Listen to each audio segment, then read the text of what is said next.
Welcome back, everybody. I'm your host, Kelly Sparks, aka Redbeard. You know, I didn't think there was a better way to finish off 2021 since we've been on a Jim Beam roll as of late in the last few videos. Please don't mind the chainsaws in the background. I can't ever find a good time of the day to do this. So anyway, this is Knob Creek 25th Anniversary Bourbon. Now, got my handy dandy phone out here. We're going to read some stuff off. I've already opened the bottle and I have me a pour, sizable pour, that we're going to let open up and aerate a little bit. I hadn't even nosed it yet. I've never had this one before. So like I said, this is Knob Creek 25th Anniversary. This specific bottle was barreled on February 25th, 2004. So if you've ever had this one, you might have had the bottle or a bottle from the same barrel. I don't know how many barrels they released or how many bottles they released, but it was a one-time deal. These barrels were aged anywhere from 12 to 13 years. And now, like I said, I got my handy dandy phone out here. This information comes to you from breakingbourbon.com. Not affiliated, just giving credit where credit's due. It is from, obviously, Beam Suntory, released in June of 2017. So I think that's pretty awesome. So this bottle, I was just lucky to find, and it's probably been sitting in a warehouse for 4 years. They released some to my local goody store, and I was like, ooh, what's that? What is that? I want that. Can I have that? How much is it? Ooh, alright, well, I'll take it. So, released in June of 2017. The proof is, well, this one has got 122.1. Mine is actually 122.3, so a little bit better. No age statement, 12 to 13 years. I believe this one's a 13 year since it was barreled in February of 2004 and then released in 2017. So it should be about a 13 year. Alright, so I'm going to just read it off real quick. Just giving my whiskey time to open up. I really feel like this is a good opportunity. In the past, whenever I've had certain bottles of Knob Creek and higher proof Jim Beam products, if you let them sit for 4 to 5 minutes after the first, like as soon as you crack the bottle, pour a glass, or even just let the bottle sit and open up.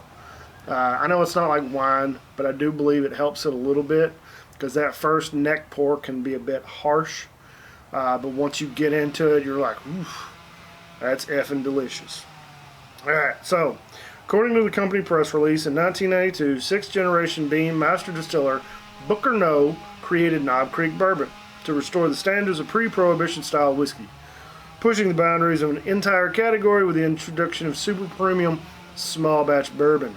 25 years later, Booker's son and 7th generation master distiller Fred No is celebrating this milestone with the launch of an exclusive limited edition release, Knob Creek 25th Anniversary Bourbon, uniting the signature whiskey making styles of Booker and Fred No for the first time. Knob Creek 25th Anniversary Bourbon is a cask strength and unfiltered single barrel bourbon, aged in barrels for 12 to 13 years and personally selected by No for this historic occasion. The company goes on to describe it as the truest expression of Knob Creek's iconic flavor. 25th Anniversary is being released nationwide in limited quantities. Being a single barrel bourbon, the flavor profile will vary among barrels or bottles, with proofs ranging from 120 to 125. This is the first time Knob Creek has released a bourbon at cask strength. Incidentally, the standard Knob Creek single barrel is released at 120 proof. However, the smaller volume samples offered via the barrel selection program are bottled at barrel proof, which is often around 130. So, I'm not going to read anything else. If you want to go to breakingbourbon.com and look up the Knob Creek 25th Anniversary, you go ahead. So I'm not trying to get any other info. They've got tasting notes and everything. It's pretty in-depth, detailed site. I think it's a valuable resource. So, with that said, as you can see, this is a dark amber. Super dark, nice and oily in the glass. Probably gonna have a robust mouthfeel. Mouthfeel. Anyway. Oh yeah. I messed up and I put beard oil in my beard, obviously. So now I kind of got like a lemony fresh scent in my nose. So, mistake. But beyond that lemony freshness, lemon zest, that is just heavy caramel, heavy toffee, cinnamon, spicy notes. Smells delicious. Let's see how it tastes.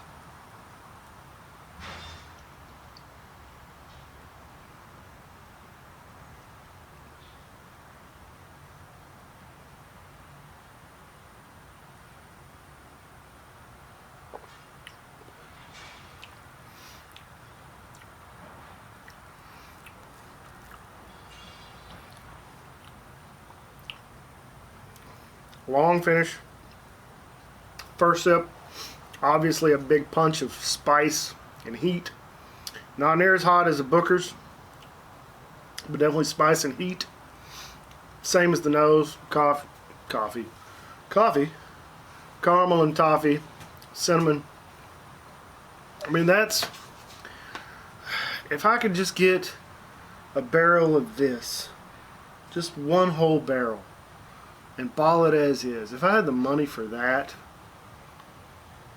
I mean, you're probably looking at 10 grand or more, roughly, depending on how old the barrel is. I mean, it's sad to know that juice that's this high quality, we don't get very often. Yeah, that's sad. So I'm going to save my money, and hopefully by the time I'm 50, I'll have just enough set aside extra cash. I mean, I could probably buy it right now, throw it on the credit card, and just have $10,000 worth of credit card debt stacked up. Credit card debt. But I don't want to do that. I'd rather just pay cash for it. Let's see how the second taste treats us.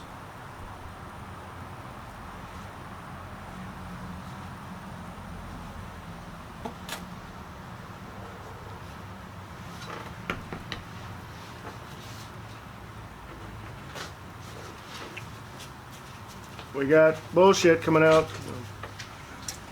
It's Gene. Gene's half naked. I'll holler at you in a second. I'm almost done. So that's what happens when you do this shit at your house, on your back porch. You get chainsaws, you get cars driving by, you get roommates coming out half naked. I didn't even get to taste the whiskey. I just kind of swallowed it. I heard the door opening up. We got to be careful now. The cat, she's getting real rambunctious and anxious, trying to jump out the house. I need to get her fixed, just in case she does get out. She won't get knocked up and come back with kittens. Anyway, all right, let's try this again.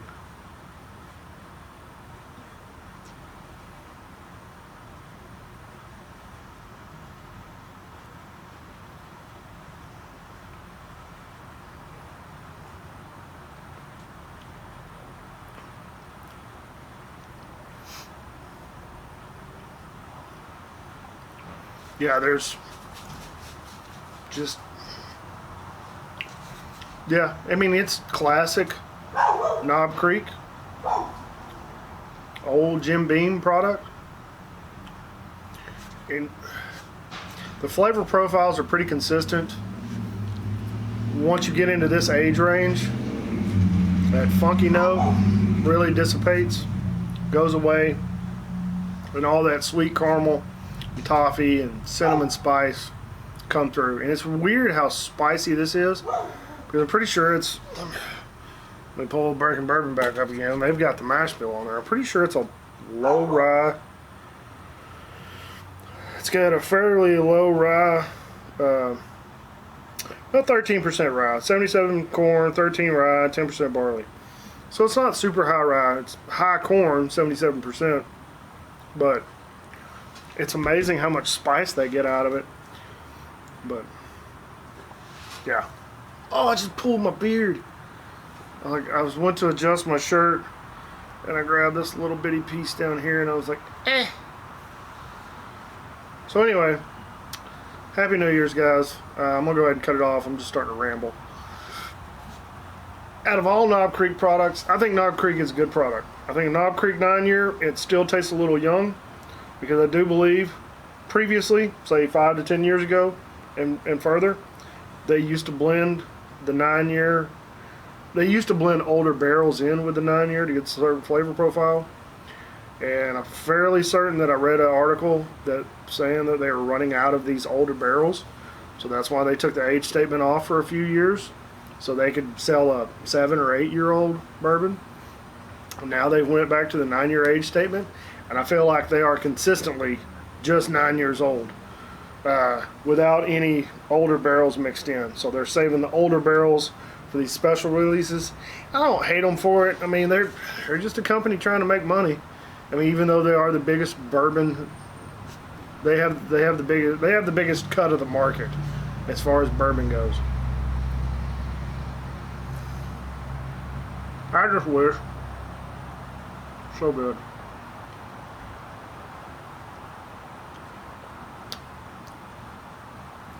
I just wish I could get this kind of juice more often. I would drink this all the time. It's just good. Yep.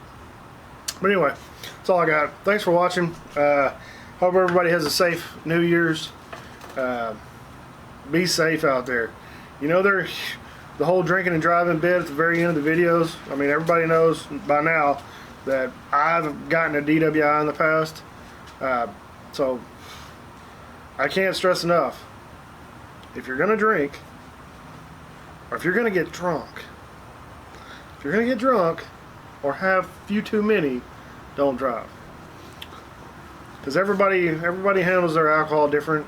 I mean, size, mass, weight, muscle mass, physical activity, it'll all factor in. But that said, I hope everybody has a good Happy New Year. Be safe out there. Like I said, don't drink and drive. Just, it's one night. Just call an Uber, crash at your buddy's house, whatever. Don't be stupid. Don't forget, check the description below for all the ways to help out with the bills around the house. Like the video, subscribe, share it with your friends. If you've had the Knob Creek 25th anniversary, comment below. Let me know your thoughts on it. I think it's effing delicious. I think it's probably one of the best Knob Creeks I've had, minus the 12-year cask strength that I got from old Big Whiskey. Yeah, he sent me a tiny little sample and it's gone. It was delicious. It was quite good. But anyway, that's all I got. Thanks for watching. Like the video, subscribe, share it with your friends, hit the bell for notifications. Check out the Bearded Idiots. Like always, drink some whiskey, share it with your friends and family. Be safe. Don't drink and drive. Happy New Year. We'll see you next year. Cheers and have a good day.